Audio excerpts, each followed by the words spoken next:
Hello and welcome to the Science of Slink podcast. I'm your host, Dr. Rosie Boa, and today is a little bit of a self-indulgent episode and hopefully will be interesting to some of y'all as well. But the studio is turning 3 years old this month, July 2025, and I am, as a person, I'm a big believer in goals and I'm a big believer in reflection. I'm also a big metrics nerd. So to celebrate this anniversary, I pulled together some statistics about the studio that I think are interesting, and if y'all have taken classes with me, perhaps you also will think are interesting. And also, it's been a while since I talked on the podcast about the studio's story and like what it is I do and why I do it. You know, my whole deal. What's my whole deal? What's the studio's whole deal? So that's what we're going to talk about today, a little bit of an anniversary episode, and I hope you will come along with me for the ride. And as always, this episode is brought to you by the Science of Slink members. Big hearts to y'all. Really appreciate you, as always. And thanks for letting me do what I do. I do not take it for granted. And especially at this time of reflection, you know, I'm getting a little bit, warm fuzzies that I get to hang out with such cool folks as part of my job. So yeah, thank you.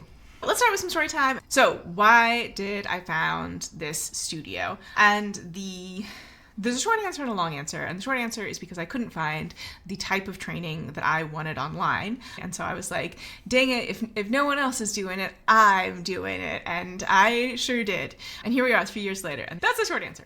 But the long answer is that I, as a mover, really appreciate a couple things. So one is probably obvious, evidence-based practice, right? I have a background in adult pedagogy. I really wanted to be a university professor. Did not work out. I'm sure many of my alt-ac folks out there are like, yep, I see you. I see you all too. And that's okay. I had a career in tech that was informative. And now I do this. But evidence-based practice is something that's really important to me, right? And like, I have a personal training certification. I really, when I am doing movement, when I'm taking movement classes, I want those classes to be really built on a solid foundation of exercise science and what we know about human bodies and human learning and motor learning and how to make it easier to learn to move and, the things that we can do to help prevent injuries to the degree that we can by building those into the structure of class. I'm picky. I'm picky. And I do work with folks online. I've talked about some of those on my Instagram as well. But unfortunately, that does mean that a lot of classes that, even if they're very good at what they're trying to do, just aren't going to be a good fit for me and what I'm looking for a class in terms of that evidence-based practice. And sort of the other side of this coin is that I am a freestyle lover. I love freestyle movement. I love really getting to explore my autonomy with movement. I really like deciding what I do and how I do with my body. And I found that to be not only like a wonderful artistic wellspring to explore, but also something that's been genuinely helpful and transformative in the rest of my life, right? A freestyle class is a fantastic way to really embrace and practice radical bodily autonomy, to really know what it is that you want and then do it. And those are skills. Those are skills that you have to work on. And they're also skills that are not really, in our, Western industrialized society as a whole, not really prized or fostered particularly. So having a place to practice that, so having that as part of what I have in my life and that I can bring in and really have that enrich the rest of my life is also really important to me. So I wanted a movement space, right? Big old nerd, got to get that good exercise science. And also, this mystical freestyling creature where I want that part of that as well, and I wanted them together.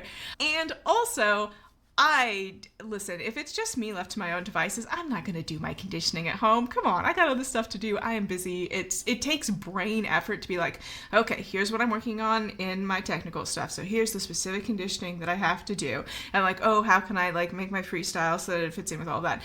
It's just hard. It's work, right? And it's work that I do for my students so that everything does work together in our curriculum. And all of those things are together and interwoven, and I'm trying to be better about like explicitly saying like, this is why I'm doing these things and making that scaffolding and making that pedagogy and that planning very explicit. But it's part of the service that I provide, and I'm not going to do it for myself. Right? I just know that about me, especially if I'm working full-time doing something else. I just don't have the time or energy. So I wanted a studio where I could get that, and I couldn't find it, so I made it. And here I am.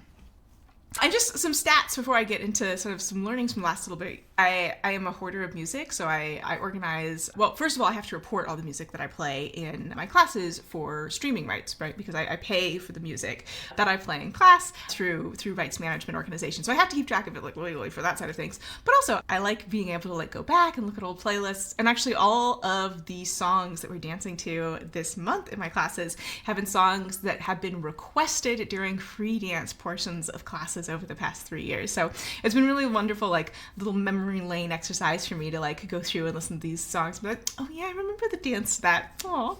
And I'll put the link to this playlist in here, but it is 35 hours worth of music, and I've removed duplicates. So I have spent more than 35 hours over the last 2 years just sitting, watching, enjoying y'all's dance during the freestyle portion of classes. And I consider that time very well spent. I very much enjoy watching dance. I very much enjoy seeing y'all explore and grow artistically, and it's a wonderful time, and I hope that you have enjoyed dancing as much as I've enjoyed appreciating it. But yeah, I've almost 1,000 playlists, 955 playlists. And some of those are for classes, specific classes. Each class has its own playlist. I switch them out every month. For the freestyle classes, each individual class session has its own playlist. And some of them are just sort of like ways of me organizing music, right? So I've got a playlist about mermaids that want to kill people. I got a playlist about werewolves. I've got a playlist about being sad on a space station, right? Just like thematic things that I can like go and organize and curate. And that's a big part of my job, honestly, is curating music, because if you are really leaning into that more artistic side of things and that more exploratory side of dance, the music that I bring to class is really, really important for creating that experience, and I take that responsibility very seriously. And also, I try really hard to bring in a variety of different artists, a variety of different music styles, a variety of different languages. I'm not down with linguistic hegemony. I know that I'm speaking to you in English. I appreciate and want to make space for other languages as well in our dance space, and I do that very intentionally. So, a lot of work on that. I think probably in a couple months I'll hit 1,000, which is very exciting, big milestone. I've also taught over 550 hours of classes just for the studio. I've taught a lot more than that over, my careers, because I taught pole in person for a while, and then I was teaching for other studios, and also, I've taught like university courses, and when I worked in a knitting store, I taught knitting classes. So I've done a lot of teaching in my life in various forms and various situations, but just for the studio, 550 hours, which is quite a lot. That's not a small amount of classes. And that doesn't include the extra bonus stuff that I've like filmed for my members. So like y'all, in your membership area, there's like those extra like workshops and like specific like tutorials and stuff. That doesn't count those. It's just like sitting down and doing a live class. And also, we just hit this month 1,000 unique students coming to the studio and trying it out. So yeah, if you've taken class with me at any point in the last 3 years, you're one of those 1,008 actually. So cheers. I will say that doesn't actually include membership folks who never took a drop-in class specifically. So it's a little bit of an undercount, but still, I'm very humbled and grateful that 1,000 of y'all have been like, yeah, I'll give it a shot. Yeah, I'll see if I like it. A lot of y'all have. And also, the podcast, I believe this one is the 68th episode, which is wild to me. That is a lot for a podcast. Most podcasts don't make it past 10 episodes. So being able to, have capacity to sit around and nerd out with y'all and have this channel of sharing and chit chat and, diving into research and talking to researchers. I've got some fantastic researcher interviews coming up that I am so excited for. I think y'all are going to love these. Really, really looking forward to them. And I've really been enjoying having this space to connect and talk, and it's something that I really enjoy. I hope you also enjoy listening. Presumably you wouldn't listen to this extremely self-indulgent episode if you weren't at least a little invested. So a little bit about why I founded the studio, a little bit about some of the stats associated with what's happened since, but I also want to talk about some of the things I've changed in the past, and then also some of the things that I'm interested in changing in the future, and some thoughts that I've had, because I don't know, running a small business is very challenging. And I knew business stuff was hard because, right, I worked in corporate for, a number of years, but especially in a very small business, you don't get like a ton of feedback. And when I send out surveys and y'all respond to them, I very much appreciate that. Is so helpful. But like, why does someone not choose to sign up for a class with me? I don't know, right? Like, maybe you think my voice is annoying, which is you're right, and like perfectly fine, and I'm not upset about that. Maybe the time isn't right. Maybe the class subject isn't right. Maybe you don't have a poll, and the only classes that work for you are like the Freestyle Flow, where you don't have to do the poll, but the times for those don't work, right? Maybe you don't have the finances right now, and it's one of those things where like I don't have insight into why people choose not to come take class with me, and I only sometimes have insight into why people do choose to come take class with me if they choose to share that with me. And if you have chosen to share that with me, it's very helpful. Thank you. But I get a lot of just sort of like no signal, and you just kind of have to like guess what to do next and what people are going to be excited by. And sometimes you'll ask people and you'll be like, hey, is this something you're interested in? And people will be like, yes, I'm very interested in that. And then you do the workshop and nobody comes, and you're like, okay, again, is it like, did I not communicate well what I was doing? Were the people who were interested free? Were the people who said they were interested maybe weren't that interested? And it's very challenging, right? You don't have as much information as you'd like. And as a result, I started doing a lot of things that I don't do anymore. And I started doing things I didn't used to do. And I think a big one is when I first started out, I was like, it's only going to be live classes. There will not be any recordings. It'll all be live. Being able to give people live feedback and being able to, again, enjoy your dance. I like watching y'all dance if you do come live. It's something that's very special to me. And as a student, it's something that I really value in class. When I take online classes, I really only take live classes. Sometimes I'll be like, I'll definitely do the recording. I don't do the recording. I really only show up if another person is there live. And that's just a me thing. That is a thing about myself that I was like, oh, this is the same for everyone else. Absolutely not the case. Lots of people really do very well with recordings. Lots of people prefer the recordings. And also, if you're not available at the time that I'm teaching live, you can still take class because you can take the recording. And also I've noticed it's changed my teaching a little bit because I know everyone in class is going to have access to the recording, so I can go over technical stuff a little bit faster because live folks can ask questions if they have them, and then recording folks can pause, go back, rewatch something, right? Like take a screenshot, do whatever you need to get that information out. So not only do all my classes now have recordings, but also I think it's changed the way that I've taught. And I also think it just makes things more accessible in general because you can also take the same class multiple times because you have the recording. And for some folks, that's just a better way to learn, and that's a better fit for their learning style. So that is a big change that I've made since I first started the studio, and I had this like vision in my head of what people would like, and it turns out that's a me thing. I like that. That doesn't mean that everyone likes things, which is like, that's part of the challenge of business owning, right? Because I guess I am my own ideal client, right? Like I built the studio that I wanted to train at, but I'm also a little bit of a weirdo, and most people are not like me, and that is a lesson that I continue to learn through life. And I think it's true of everyone, right? Like we're all weird in different ways. There's no such thing as like the average normal person, right? There's at least something, some distribution that we're on the tail of somewhere in our life, whatever that might be. Another thing that I changed. And so when I first started, it was only live and it was only drop-in classes. I didn't offer any sort of membership. And what I found is that offering a membership is genuinely helpful because we're all busy. We all got shit to do, right? We're adults. We got full calendars. And the biggest challenge for pole dancers is really showing up consistency and having a practice where you are building strength, you are building flexibility, you are increasing your proprioception, you're building cardiovascular endurance, you are helping to allow your body the space and the repetition it needs to be able to gain the new skills that you're trying to gain. If you're working on skill learning, I know not everyone is, but if you are, or honestly, if you just want to see the health benefits of movement, you got to do it consistently. And the easier consistency is, the more likely you are to actually show up, the better. And this is something that I have really found has been very helpful for folks because my membership is really built around making it as easy as possible to show up consistently. Once you sign up, you don't have to sign up for individual classes. That was a sticking point I found, both for myself when I did online memberships, but also for talking with other folks.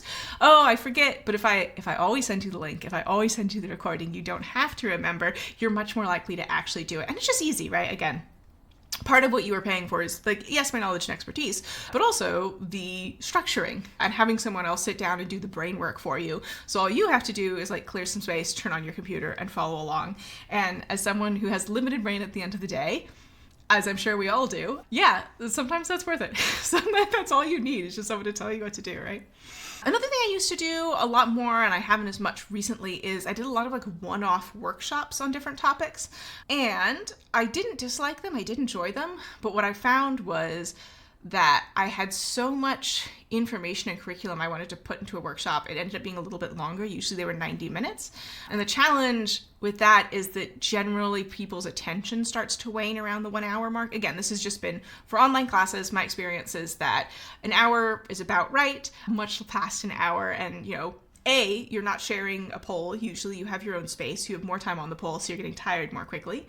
And B, just like focus and attention. That's a while to stare at a screen. Even if you're doing other stuff, even if you're moving your body. I mean, a lot of us are doing things these days that maybe are not like the best for our attention. I know. I'm guilty of it too. I watch a lot of short form videos, and being able to have like a slightly shorter class, and then also a class where I can rely on people having access to the other supporting classes, right? So like right now we're talking about shoulders. So when I was talking about shoulder engagement on the poll on Monday, I could refer back to what we did on Thursday with the mobility and the strengthening of our shoulders training. So I didn't have to go through all that content again because I knew all my members already had access to that and could go back and refer to it if they needed to. So being able to have that more space and being able to have it split apart and being able to have folks time to put stuff in their brain, I think is just more valuable than like a really dense workshop. I still do them from time to time, but I don't do them as much. I think well-structured curriculum across a month is genuinely more helpful than one workshop you do once.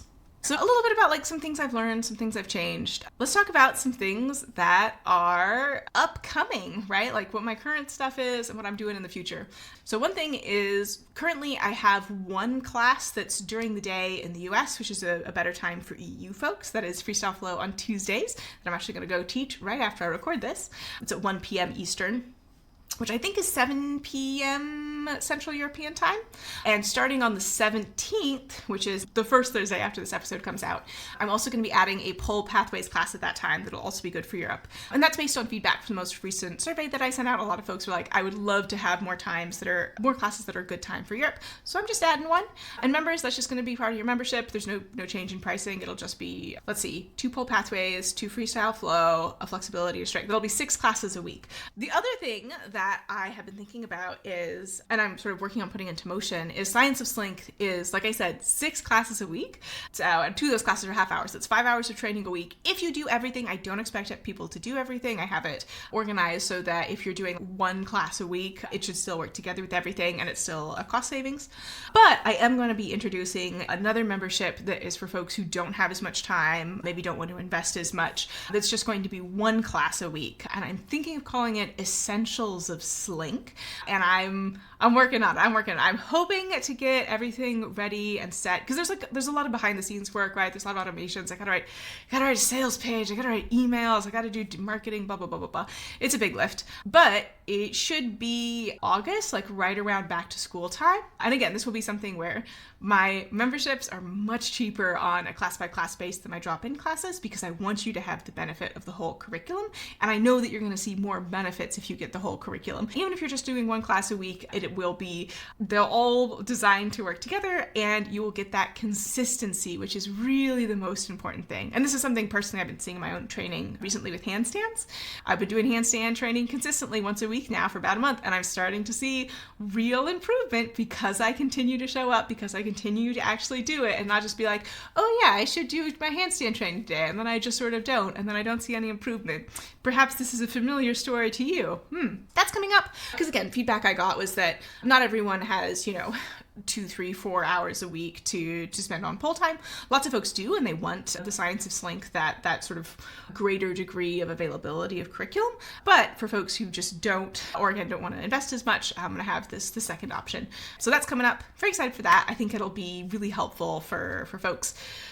And it's just a lot of work between me and me and here. And if you're interested, there will be a link to sign up for the waitlist in the down there. So that's a more discussion about sort of like logistics and business side of thing. But I do want to end on what I think the most important thing about the studio is, and the thing that like in my heart I wanted the most, and I feel so grateful to look around and be like, yeah, it happened. There's a reason I call it an online studio and not like an online membership or something.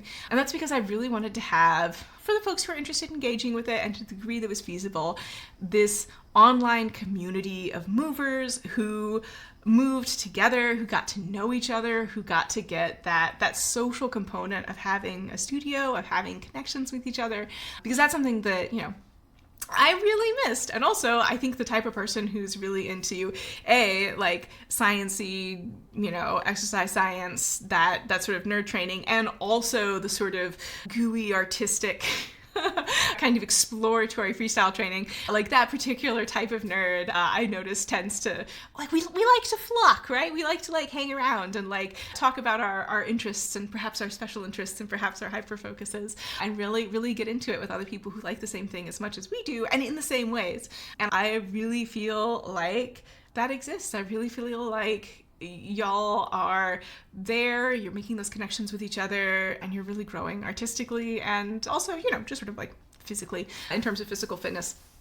But that's never my main goal, right? When I'm teaching a class, obviously I'm thinking about it, again, personal trainer, it's in my brain, but my main goal is always to make time for you to have fun and enjoyment and feel good and feel better in your body. And everything that I'm doing and everything that I'm teaching is trying to help support you in that to the degree that is possible. Because I really think that, movement is not just a thing that we can do or that we have to do. Really, it's part of our birthright as embodied creatures. And I mean embodiment there in like the cognitive sense, right? As things that have bodies, moving our body and learning how to move our body and finding that deeper connection with our physical form, I think is one of the great joys of being alive, and one that I have found more and more joy in over the years through my pole practice, through my freestyle practice. And I really hope to be able to continue support y'all, you plural, in your journey as well, to the degree that it is supportive of you, right? So anyway, waxing a little rhapsodic there, getting a little dewy-eyed. I feel very grateful. I feel very honored that any of y'all that have ever come to class, that have ever, liked one of my Instagram videos, ever listened to a podcast episode, I've ever made you think about something, your relationship to your body, or movement, or research, or science, or anything like that. I'm grateful you're here. I'm grateful for your attention. I'm grateful for your time. I don't take it for granted. And perhaps I will see you to dance with you at some point. And if you're listening to this on the day that it comes out, which is July 11th. Our community flow class for July is at 6:30 p.m. on that day. So you can just sign up on the website, and I'd love to come have you join us if you would like, and celebrate the studio. And if you're not, for the month of July, the whole month, you can get 25% off any class to come help celebrate with us using the code TURNING3, TURNINGTHREE. You just put that in at checkout when you sign up for a class, and yeah, come dance with us, come move with us. Great time to come hang out in community, move your body, connect with your movement, and have fun and enjoy being an embodied creature to the degree that you can. So that's all I've got for you today. I gotta go teach. I'm gonna edit it out, but my alarm did just sound. And I will see you all very soon, I hope. And definitely keep an eye out for some of the episodes that we have coming up with a couple of researchers that, again, very, very excited for. And I will talk to you then.